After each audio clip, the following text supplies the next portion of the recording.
नमस्कार, उत्तराखंड की खबरों के साथ मैं हूं मनोज मानस। खबरों का रुख करेंगे उससे पहले देख लेते हैं इस वक्त की अहम सुर्खियां। चारधाम यात्रा प्रबंधन में खुद मोर्चे पर उतरे धामी। चारों धाम के कपाट खुलने पर मौजूद रहने वाले बने पहले सीएम। उत्तराखंड को बड़ी सौगात, प्रदेश को मिला अंतरराष्ट्रीय स्तर का आइस रिंक। सीएम धामी और खेल मंत्री ने किया लोकार्पण। केदारनाथ यात्रा से महिलाओं को मिला रोजगार। 150 महिला स्वयं सहायता समूह तैयार कर रहे हैं स्थानीय उत्पाद। खूब हो रही बिक्री। प्रदेश के 8 शहरों में बनेगी 23 खेल अकेडमी। लागू होगा sports legacy plan. CM Dhami ने कहा, उत्तराखंड को खेल भूमि के रूप में स्थापित करने के लिए दून की नदी नालों में कूड़ा फेंका तो कटेगा चालान। नगर निगम ने शहर भर में अभियान शुरू किया। मॉनिटरिंग के लिए बनाई गई थी। और उत्तराखंड में बारिश से बाढ़ जैसे हालात। देहरादून के माल देवता में पिकनिक मनाने गए लोग टापू में फंसे। कई जगह लैंडस्लाइड से सड़कें बंद। आप देख रहे हैं के न्यूज, खबरों का सारथी।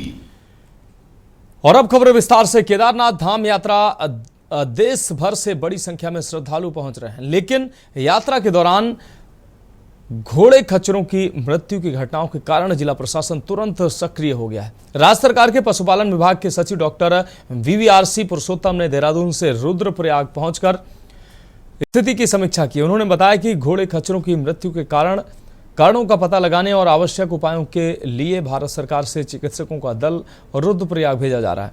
4 अप्रैल से 30 अप्रैल के बीच लगभग 16,000 घोड़े खच्चरों की स्क्रीनिंग की गई थी और नेगेटिव पाए जाने के बाद ही उन्हें यात्रा में शामिल होने की अनुमति दी गई थी। डॉक्टर आशीष रावत ने बताया कि अगले 24 घंटे तक घोड़े खच्चरों के संचालन पर रोक रहेगी और अस्वस्थ पशुओं को पृथक कर क्वारंटाइन किया जाएगा। यदि कोई पशु मालिक नियमों का उल्लंघन करता है तो उसके खिलाफ वैधानिक कार्रवाई की जाएगी।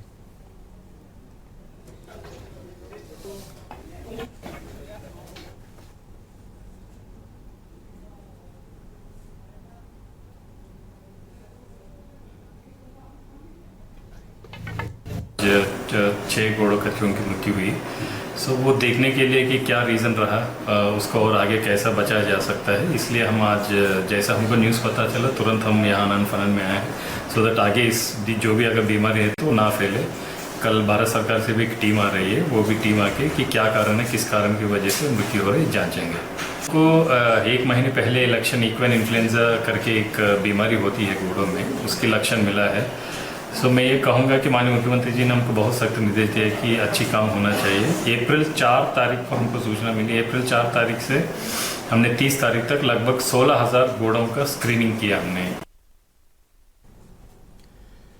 टिहरी चारधाम यात्रा को लेकर सुरक्षा व्यवस्था के लिए ड्रोन कैमरों व सीसीटीवी कैमरों से पुलिस नजर रख रही है। चारधाम यात्रा को लेकर पुलिस की सुरक्षा व्यवस्था के साथ ही ड्रोन कैमरों से भी नजर पुलिस रख रही है। साथ ही 40 से ज्यादा चारधाम यात्रा पड़ाव पर सीसीटीवी कैमरे लगाए गए हैं। वरिष्ठ पुलिस अधीक्षक आयुष अग्रवाल ने हिंदी खबर को आपको बता दें, चारधाम यात्रा के साथ ही टूरिस्ट यहां बड़ी संख्या में पहुंच रहे हैं। उससे चारधाम यात्रा के पड़ाव में जाम की स्थिति पैदा हो गई है। उससे जाम की स्थिति को देखते हुए ड्रोन कैमरों का सहयोग लिया जा रहा है ताकि यह पता लगाया जा सके कि जाम आखिर किस लिए लगा है। तो ड्रोन कैमरों की नज़र भी चारधाम यात्रा मार्गों और वरिष्ठ पुलिस अधीक्षक स्वयं भी चारधाम यात्रा के ग्राउंड जीरो पर काम कर रहे हैं और यात्रा व्यवस्था को लेकर पुलिस पूरी तरह से मुस्तैद है।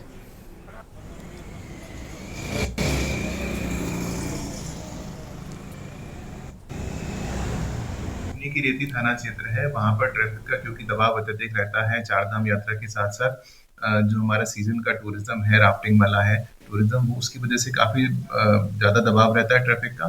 तो उसको मैनेज करने के लिए हमने लगभग 45 पॉइंट्स पर पूरा मुनि की रेती तपोवन क्षेत्र में सीसीटीवी कैमरे लगाए हैं। इसके साथ ही 2 ड्रोन्स भी हैं हमारे पास, जो जब भी हमारे वीकेंड पर और जब भी कभी ट्रैफिक का दबाव होता है तो उसको यूज करके हम लोग आइडेंटिफाई करते हैं कि किस कारण से ट्रैफिक रुका हुआ है और तत्काल वहां पर फोर्स को भेजकर उसको ठीक कराते हैं। इसी तरह से अन्य जो भी हमारी यात्रा के पड़ाव हैं, चाहे चंबा है, घनसाली, चमियाला, लमगांव, केम्प्टी, इन सभी जगह पर जो मुख्य मुख्य बॉटलनेक पॉइंट्स हैं, सभी जगह पर सीसीटीवी कैमरा हमारे उपलब्ध है। उत्तराखंड की धामी सरकार ने शासन प्रशासन को चुस्त दुरुस्त बनाने के लिए कवायद शुरू कर दी है। इसी के चलते मुख्य सचिव आनंद वर्धन ने पिछले दिनों आदेश जारी किए थे कि सचिवालय में काम करने वाले सभी अधिकारियों, आईएएस, आईपीएस, आईएएसएफ और पीसीएस व सचिवालय कर्मचारियों को 1 मई से बायोमेट्रिक हाजिरी लगानी अनिवार्य होगी। आपको बता दें, 1 मई से जब इसकी शुरुआत हुई तो सिस्टम ने कुछ ही देर में हाथ खड़े कर दिए थे। ऑनलाइन हाजिरी के विरोध में शिक्षकों में इसका विरोध भी देखने को मिल रहा है। आरोप है कि जब तक सरकार संसाधन और रिक्त पदों पर पर्याप्त शिक्षक नियुक्त नहीं करती तब तक हाजिरी नहीं भरी जाएगी। वहीं विपक्ष ने भी इन मशीनों व सिस्टम पर सवाल खड़े कर दिए हैं। ये रिपोर्ट देखिए। उत्तराखंड के मुख्य सचिव आनंद वर्धन की ओर से सख्त आदेश दिए गए थे कि 1 मई से सभी सरकारी ऑफिसों में बायोमेट्रिक हाजिरी सिस्टम को अनिवार्य रूप से लागू किया जाए। 1 मई को राज्य में अधिकतर सरकारी कार्यालयों में बायोमेट्रिक सिस्टम से हाजिरी नहीं लग पाई थी। जानकारी के अनुसार राज्य में अधिकतर स्थानों पर L0 फंक्शन आधारित बायोमेट्रिक मशीनें लगी हुई हैं। UIDAI पोर्टल ने 1 मई को ही बायोमेट्रिक हाजिरी सिस्टम को L0 मशीन से L1 मशीनों में शिफ्ट कर दिया था। इसी कारण अचानक दिक्कत पेश आई, जबकि विभाग 1 दिन पहले बायोमेट्रिक मशीनों का सफल ट्रायल कर चुका था। अब इस तकनीकी दिक्कत को दूर किया जा रहा है। L1 मशीनें आने तक सिस्टम को दोबारा L0 मशीनों पर शिफ्ट करने का अनुरोध किया, जिसे मान लिया गया। अब बायोमेट्रिक हाजिरी लगना शुरू हो गया है। वहीं विपक्ष ने सिस्टम पर सवाल खड़े करते हुए कहा कि सरकार बिना किसी प्लानिंग के आदेश जारी कर देती है, जिससे समस्याओं का सामना करना पड़ता है।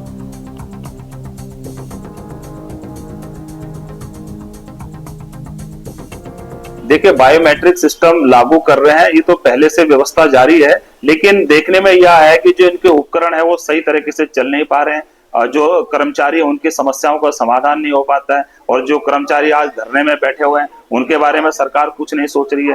सरकार बिना किसी प्लानिंग के व्यवस्थाएं लागू कर देती है। उस दुर्परिणाम ये होते हैं कि वो जस की तस वहां पे मशीनें देखने को मिलती है। सरकार इस पे कोई ऐसी नीति बनाए कि जिसको दूरगामी हम लोग इसकी सोच रख सकें, इसलिए सरकार की व्यवस्था पूरी तरह से फेल है। ये तो बड़े दुख की बात है कि ईमानदारी के लिए सरकार को एक अग्नि परीक्षा की तरह बायोमेट्रिक मशीन लगानी पड़ रही है। समझ में नहीं आता कि जब सरकार का तनख्वाह खा रहे हैं, सरकार के उसी तनख्वाह से उसी से रोजगार पेट उनका बच्चों का पल रहा है, तो वो जनता के साथ ऐसा छल क्यों कर रहे हैं जो उनके लिए एक बायोमेट्रिक मशीन लगाना आवश्यक हो गया है। इसका मतलब ये है कि सरकार का शासन प्रशासन कंप्लीट फेल हो चुका है और वो अपने अधिकारियों कर्मचारियों पर समय तक काम कराने के लिए भी सक्षम नहीं है। अब बायोमेट्रिक मशीन, आपका प्रश्न यह है कि वो मशीनें दम तोड़ती नजर आती है, वो तो स्वतः है। आपको बता दें, जो अच्छे संस्थान है, जहां पर जो प्राइवेट संस्थान है वहां पर बायोमेट्रिक मशीन पहले तो है नहीं, अगर है तो वो कई सालों से बढ़िया काम कर रही है। और जो अब काम नहीं कर रही है तो वो सरकारी मशीनरी हो सकती है, वो सरकारी डिपार्टमेंट हो सकते हैं, और उसमें तो वो काम करेगा ही नहीं। अगर वो काम कर जाएगा तो फिर उनका जो लेट लपेट आना, जल्दी चले जाना, कई दिनों ऑफिस में ना आना या स्कूल नहीं आना, वो कैसे चल सकता है। इसलिए वो मशीन भी सरकार की नीति के अनुसार ही दम तोड़ रही है।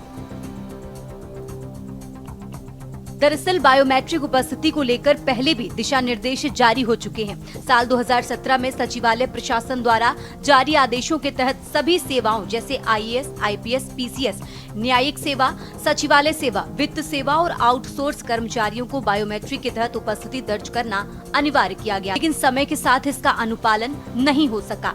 अधिकारी और कर्मचारी इस व्यवस्था से या तो बचते रहे या फिर सिस्टम की निगरानी में ही खामियां रही।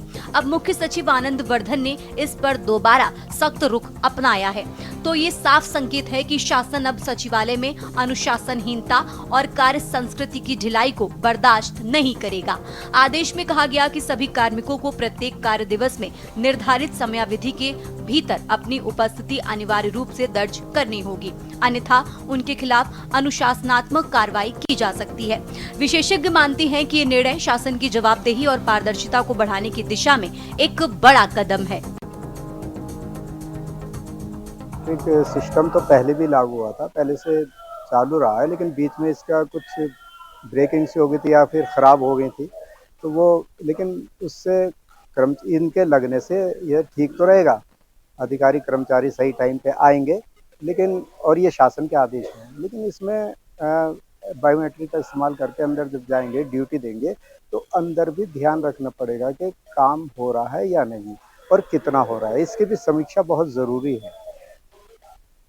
देखिए, सरकार के द्वारा ये जो बायोमेट्रिक अटेंडेंस लगाने की पहल करी गई है, वो बहुत ही अच्छी और सराहनीय पहल रही है। जिस प्रकार से सचिवालय में लोगों का लेट लतीफ़ी आने का कार्य रहा है, उसको रोकने के लिए ये बहुत ही अच्छी पहल है कि बायोमेट्रिक अटेंडेंस अगर रहेगी तो लोग समय पर आएंगे और आम जन को जिस प्रकार से किसी भी प्रकार का कोई कार्य रहा है, वो सचिवालय आके अपने लोगों का जो कार्य होता है उससे कार्य कराने के लिए वहां पर आते हैं। तो जब लोग समय वहां पे कार्य करने वाले लोग समय पर आएंगे तो आम जन का कार्य भी वहां पर समय पर होगा। तो ये जो पहल करी गई है सरकार के द्वारा, वो बहुत ही सराहनीय पहल है और इस पहल का हम सब स्वागत करते हैं। बहरहाल खास तौर पर सचिवालय जो राज्य के प्रशासन का महत्वपूर्ण हिस्सा होता है, वहां काम संस्कृति में लापरवाही का असर पूरे सरकारी तंत्र पर पड़ता है। ऐसे में बायोमेट्रिक उपस्थिति की व्यवस्था एक महत्वपूर्ण कदम साबित हो सकता है। हालांकि ये भी जरूरी है कि इस प्रणाली के काम में कोई भी कोताही न बरती जाए व तकनीकी अड़चनों को समय रहते दूर कर लिया जाए और सभी स्तरों पर इसे गंभीरता से लिया जाए। Uttarakhand desk report. खबरों करेंगे अगली अहम खबर का। विकासनगर अंतर्गत सेलाकुई में आयोजित इस जनसभा में राज्यसभा सांसद नरेश बंसल, सहसपुर विधायक सहदेव सिंह पुंडीर, विकासनगर विधायक मुन्ना सिंह चौहान, उत्तराखंड वक्फ बोर्ड के अध्यक्ष सादाब शम्स सहित बड़ी संख्या में पार्टी के नेता और कार्यकर्ता मौजूद रहे। इस अभियान के जरिए पार्टी नेता और कार्यकर्ता लोगों को वक्फ बिल में हुए संशोधन के बाद गरीब, विधवा, यतीम को मिलने वाले फायदे के बारे में जागरूक करते नजर आए। इस मौके पर राज्यसभा सांसद नरेश बंसल ने कहा कि बड़ी संख्या में कुछ रसूखदार वक्फ की संपत्ति लीज पर लेकर फायदा उठाते रहे हैं। वहीं लोग अब वक्फ के नए संशोधन बिल से मुसलमानों को डरा रहे हैं, जबकि इस बिल में गरीब, विधवा और यतीम मुसलमानों को उनका हक मिल सकेगा।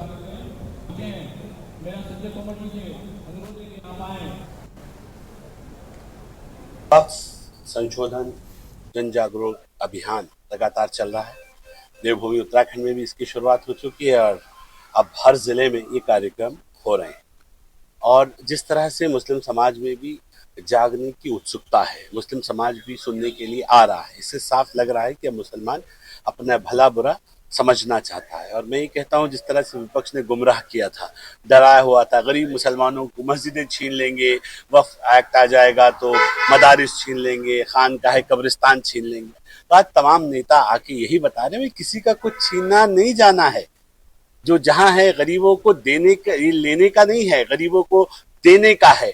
वक्फ संशोधन बिल को लेकर पूरे देश में एक जन जागरण का अभियान है, क्योंकि जो लोग गरीब मुसलमानों का शोषण कर रहे थे, वक्फ अमेंडमेंट खास तौर से 2013 आने के बाद जिस प्रकार से संपत्तियों को वक्फ में निहित किया गया, वोट की राजनीति के कारण, तुष्टीकरण के कारण से, और उसका लाभ पूरे वक्फ में जो संपत्तियां हैं, सच्चर कमेटी की रिपोर्ट थी कि 12,000 करोड़ की आमदनी उनसे होनी चाहिए। 2006-07 की है सच्चर कमेटी, आज तो 2023 है, लेकिन आमदनी थी 126 करोड़। तो वो सारी आमदनी जो वर्ग शोषित कर रहा था, उनके बीच में एक हलचल है। लक्सर तहसील में आज तहसील दिवस में जिलाधिकारी आपको बता दें हरिद्वार कामेंद्र सिंह ने जन समस्याएं सुनी हैं। आज के तहसील दिवस में समस्याओं का अंबार लगा रहा। लोग भारी संख्या में अपनी समस्याएं लेकर लक्सर तहसील पहुंचे, जहां समस्याओं का निस्तारण करने की कोशिश की गई। कुछ समस्याएं ऐसी रहीं जिनका निस्तारण नहीं हो पाया और उन्हें संबंधित विभाग के अधिकारियों को भेज दिया गया। समय सीमा निर्धारित की गई। जिलाधिकारी त्रिवेंद्र सिंह ने बताया कि आज की तहसील दिवस में 96 शिकायतें हैं, जिनमें से ज़्यादातर का निस्तारण मौके पर कर दिया गया। कुछ शिकायतें ऐसी हैं जिन्हें अग्रसरित किया गया है। कामेंद्र सिंह ने कहा कि तहसील दिवस एक ऐसी व्यवस्था है जहां लोगों को तत्काल न्याय मिल जाता है। कुल 96 शिकायतें आई हैं और उसमें से अधिकांश शिकायतें राजस्व विभाग से संबंधित हैं, चकबंदी से हैं, कुछ शिकायतें विकास से संबंधित हैं, कुछ पुलिस से हैं, कुछ नगर पालिका से हैं। तो इस प्रकार की शिकायतें यहाँ पे आई हैं और सभी शिकायतकर्ताओं को एक एक करके सुना गया है। तो उनकी जो भी शिकायतें हैं उन पर संबंधित विभागों को निर्देश दिए गए हैं। कुछ शिकायतें तत्काल की प्रकृति की हैं, कुछ लंबी प्रकृति की हैं, तो उक्तानुसार उनका जो है समाधान किया जाए। तो खबरों में वक्त एक ब्रेक का है, जल्द हाजिर होंगे। आप देख रहे हैं के न्यूज, खबरों का सारथी। ब्रेक के बाद खबरों में एक बार फिर से आपका स्वागत है। रुक करेंगे अगली खबर का। हरिद्वार के शिवालिक नगर में जीएसटी विभाग की स्पेशल इन्वेस्टिगेशन ब्रांच ने 10 मोबाइल दुकानों पर एक साथ छापेमारी की। कृष्णा इलेक्ट्रॉनिक, गणेश मोबाइल और न्यू गोल्डन कम्युनिकेशन जैसी दुकानों पर दबिश से व्यापारियों में हड़कंप मच गया। ये कार्रवाई टैक्स चोरी की शिकायतों के बाद की गई है और जांच के बाद सख्त कार्रवाई तय मानी जा रही है।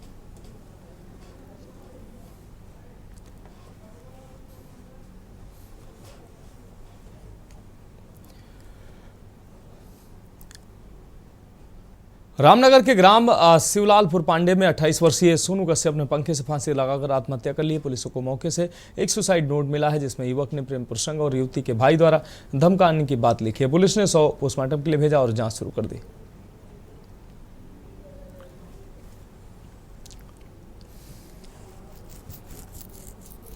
बात हुई थी कि एक व्यक्ति के द्वारा अपने कमरे में पंखे से लटककर आत्महत्या कर ली गई है। सूचना पर पुलिस मौके पर पहुंची। वहां पे जांच के बाद पता चला कि सोनू कश्यप पुत्र किशन कश्यप उम्र लगभग 28 वर्ष के द्वारा जो है एक फंदे पर लटक के अपने आप को समाप्त कर लिया गया था। कमरे की तलाशी लेने पर एक सुसाइड नोट प्राप्त हुआ है। परिजनों ने तहरीर दे दी है, उसके आधार पर जांच की जा रही है। जैसी भी स्थिति होगी मुकदमा पंजीकृत कर अभियोग में विवेचना कर अभियुक्त के खिलाफ कड़ी कार्रवाई की जाएगी। स्वर्गीय पुलिंग कुमार विश्वास प्राथमिक स्वास्थ्य केंद्र दिनेशपुर का परीक्षण आपको बता दें निरीक्षण करने मुख्य चिकित्सा अधिकारी उधम सिंह नगर डॉक्टर के अग्रवाल ने हर बुधवार एक महिला डॉक्टर की तैनाती किए जाने की इस दौरान घोषणा की। यह कदम स्थानीय जनता की लंबे समय से उठ रही मांग को देखते हुए उठाया गया है। निरीक्षण के दौरान सीएमओ ने पाया कि स्वास्थ्य केंद्र का चिकित्सा कक्ष जर्जर अवस्था में है। उन्होंने इस संबंध में शासन को रिपोर्ट भेजने की बात कही ताकि जल्द मरम्मत या निर्माण का पुनर्निर्माण का कार्य शुरू हो सके। इस मौके पर भाजपा के पूर्व जिला अध्यक्ष गुंजन सुखीजा और नगर पंचायत अध्यक्ष पति कावल सिंह ने कहा कि दिनेशपुर की 2 लाख से अधिक आबादी के अनुरूप यहां के चिकित्सालय का उच्चीकरण आवश्यक है।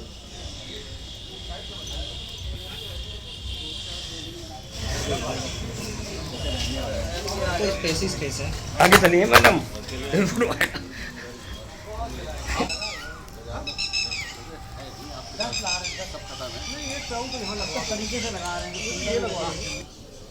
दिनेशपुर का सरकारी अस्पताल जिसके उच्चीकरण को लेकर हमारी दिनेशपुर की चेयरपर्सन बड़ी बहन मंजीत कौर जी और अन्य यहाँ के हमारे वरिष्ठ पदाधिकारियों के साथ हमारे प्रदेश के यशस्वी मुख्यमंत्री माननीय पुष्कर सिंह धामी जी से भी इस विषय को लेकर चर्चा हुई है और माननीय स्वास्थ्य मंत्री हमारे डॉक्टर धन सिंह रावत जी उनसे भी इस विषय को लेकर चर्चा हुई है और उस चर्चा के उपरांत आज हमारे माननीय सीएमओ साहब यहाँ का निरीक्षण करने आए हैं और बहुत जल्द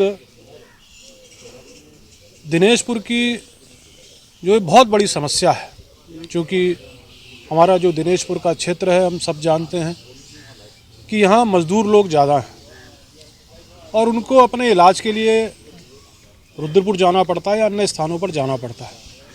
उनको दिनेशपुर में उचित इलाज मिले उसको लेकर बहुत जल्दी यहाँ पर जो स्थानीय स्तर पर जो कार्रवाई होती है वो तत्काल यहाँ से शुरू होने जा रही है। ऐसा है कि ये बिल्डिंग्स बहुत पुरानी बिल्डिंग है और इस बिल्डिंग्स में ओपीडी चल रही है, जांचें भी हो रही हैं, प्रसव भी हो रहे हैं और इम्यूनाइजेशन का कार्य सब सेंटर में किया जा रहा है। ये इसके उच्चीकरण की बात है तो अगर हमें उच्चीकरण का लेटर मिलता है और पॉपुलेशन मानक के अनुसार पूर्ण पाई जाती है तो उच्चीकरण का प्रस्ताव महानिदेशालय को भेजकर और जनप्रतिनिधियों के माध्यम से उसको पूरा जल्दी से जल्दी उसको पूर्ण किया जाएगा और उसके बाद में यहाँ पर डॉक्टर्स की एक्स्ट्रा पोस्ट क्रिएट हो जाएंगी और भी पोस्टें क्लियर हो जाएंगी जिससे कि जन मानस को जन सुविधा स्वास्थ्य सुविधा का लाभ मिलेगा।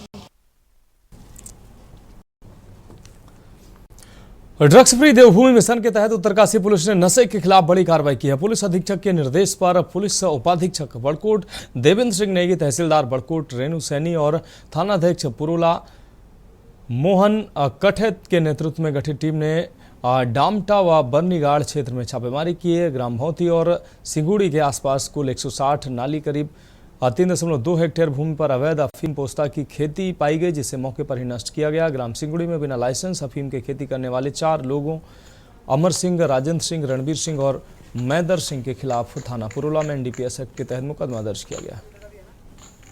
पूरा मकान खींचा था मैंने।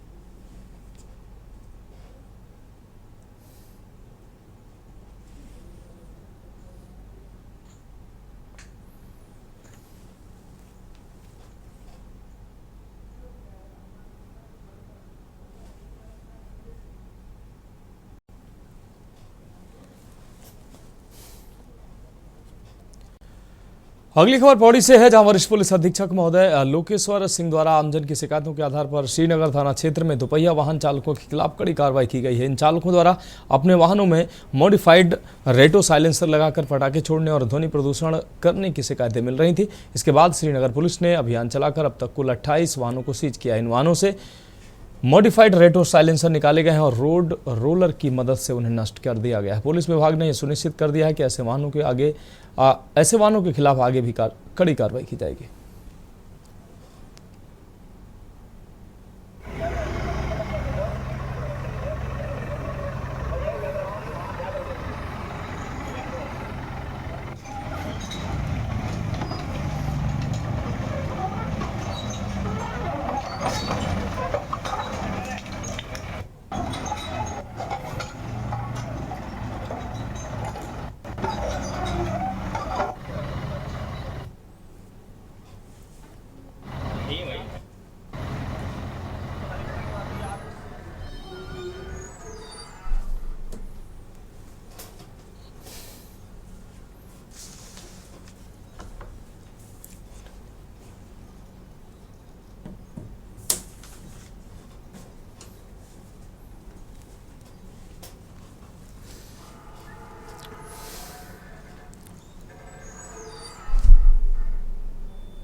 जो हमारे रेट्रो साइलेंसर उनके खिलाफ हमारा अभियान लगातार जारी है। स्थानीय लोगों की शिकायत भी थी और साथ ही साथ लोगों में काफी रोष व्याप्त था कि जो इस तरह से रेट्रो साइलेंसर से न्यूसेंस क्रिएट करते हैं उनके खिलाफ प्रभावी कार्रवाई की जाए।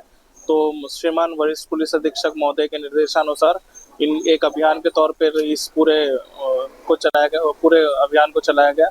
साथ ही साथ जिसमें करीब 28 गाड़ियां हमने सीज की, उनके रेट्रो साइलेंसर जमा कराए और सबको आज नष्ट किया जा रहा है। ये अपील है कि रेट्रो साइलेंसर का प्रयोग ना करें, इससे न्यूसेंस भी क्रिएट होता है, एक डर का माहौल भी क्रिएट होता है और लोगों को बहुत तकलीफ होती है। तो आप सभी से निवेदन है, आपके माध्यम से भी निवेदन है, विशेषकर युवा वर्ग से, कि वो रेट्रो साइलेंसर का प्रयोग ना करें, अन्यथा प्रभावी कार्रवाई की जाए। राजधानी देहरादून में association of alliance club international द्वारा एक महत्वपूर्ण गोष्ठी का आयोजन किया गया। ये कार्यक्रम रिस्पना पुल स्थित एक होटल में आयोजित किया गया, जिसमें हरिद्वार, रुड़की, हल्द्वानी, नैनीताल और दिल्ली से आए सदस्य शामिल हुए। कार्यक्रम को संबोधित करते हुए विशाल सिंह ठाकुर, जिला गवर्नर, ने कहा कि एसोसिएशन का उद्देश्य पूरे प्रदेश में सामाजिक कार्यों को निरंतर बढ़ावा देना। उन्होंने कहा कि वह स्वास्थ्य महिलाओं को प्रोत्साहित करने, लड़कियों को स्वास्थ्य के प्रति जागरूक करने, पर्यावरण की रक्षा करने, अंधेपन और दृष्टि देखभाल को समाप्त करने के साथ साथ युवाओं को प्रोत्साहित करने के लिए कार्य करेंगे।